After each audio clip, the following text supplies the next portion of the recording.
laging pang tuition ang iyong iniisip. Ano? Bakit ganyan yung gusto mo na mapapag-aral ang iyong anak? Para po na hindi po magaya sa amin. Bakit? High school lang po na natapos naman. Mag-asawa. Pero masipag din ang asawa mo, ano? Po, dahil siya po nagpaaral sa mga kapatid niya. Ah, yung iyong asawa. Okay. So, responsible din ang asawa mo. Hindi ikaw lang. Diba? Ang ganda, maganda. Ibig ko sabihin, magkano pa ang utang ng iyong anak? Nakabayad ka na ga? Ditong huli? Nagbigay po ang 3-5. Oo. So, magkano pang utang ng iyong anak? 14 po in.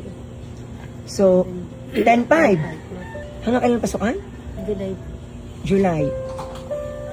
So, yun yung dahilan bakit ikaw ay laging 1,000 ang naiuwi. Diga?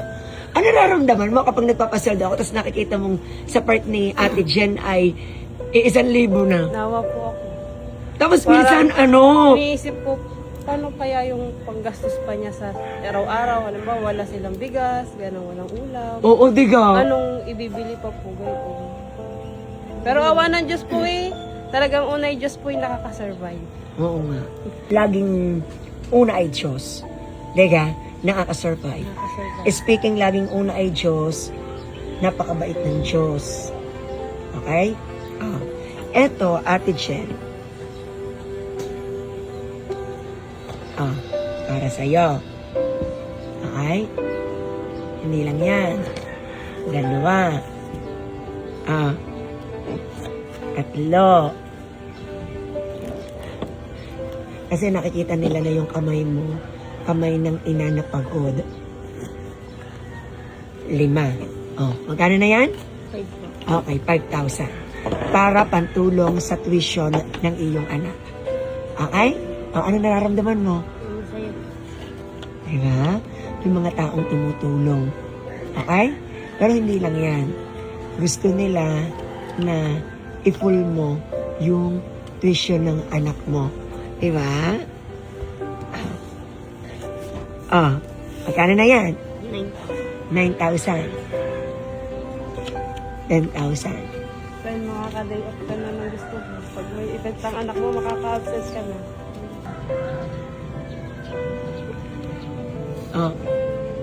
Magkano na yan? Magkano ang kulang pa? 500? Full na ang tuition ng anak mo. Thank you po. Papadala ko po. Babayaran ko po bukas. Ako. Ano nararamdaman mo? Masaya po. Diba? Ang dami nagmamahal. Napakadaming tao na napakabait. At hindi lang yan, Ate Jen.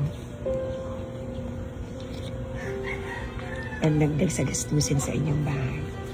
Hindi po. Bali, meron kang, magkano na yan? 12,500. Ayan. So, yung 12,500 na yan ay, ano mo yung palatandaan kung gaano kabait ang Diyos. Ang daming mabuting tao. Ayaw nilang magpapangalan. Ayaw nilang ipasabi ang pangalan nila. Ayan. Actually, 3 tao yan. Babayaran ko na po bukas. Mabayaran mo bukas. Bakit ganyan ang laman ng isip mo? Na ang ibang magulang talagang ginagawa ng paraan na maka-absent, maka-day off para sa special events. Bakit ganyan ang laman ng isip mo? Trabaho lang po talaga na lagi nasa utak. Oo nga. Pansinin mo, sobrang aga niyang pumasok. Kahit late nang umuwi. Hindi na po tayo natutulog sa kanila. Naghihintay na lang po tayo ng alas 6. Ay, wag din aabusuhin ang katawan, ha? Kaya, mag-thank you ka sa mga tumulong sa'yo. Hindi po sa mga nagbigay. Sana ay mas madami pang biyaya ang dumating sa buhay ng mga nagbigay. Anak, ibig sabihin sa events ng mga anak mo, hindi ka talaga nakaka-attend. Pagka po alanganin araw, di po talaga natin. Ang pina-attend ko na lang po minsan yung asawa ko. Ito, ang galing alam mo, ang galing din ng kaparaanan ng Panginoon. Kung paano araw-araw tayo makakaraos. O ano, natutulala ka pa. Happy ka? Ayan. Kaya lagi natin aayusin ang ating buhay, lagi tayong magpapakabuti. Mama, alam mo yun, basta, hindi ko matapos sabihin, ang galing ng Diyos sa buhay natin. Huwag tayong mananawa. Huwag tayong mananawang magmahal. Huwag tayong mananawang maging mabuti. Dahil hindi tayo pababayaan ng Diyos. Di ba? Anak. Group hug tayo, group hug! Thank you po sa Panginoon. Ang bawat luha at sakripisyo ay kita ng Panginoon.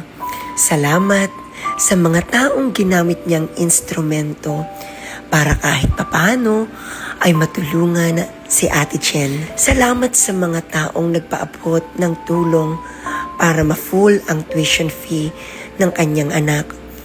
Hindi ako magsasawang magkwento ng mga storya ng totoong buhay. Dahil sa mga kwentong ito, mas nararamdaman natin na tao tayo. May puso at may malasakit. Dito sa Kapitbalay, hindi sila empleyado lang. Pamilya kami. Thank you for watching. Please like, share, and follow.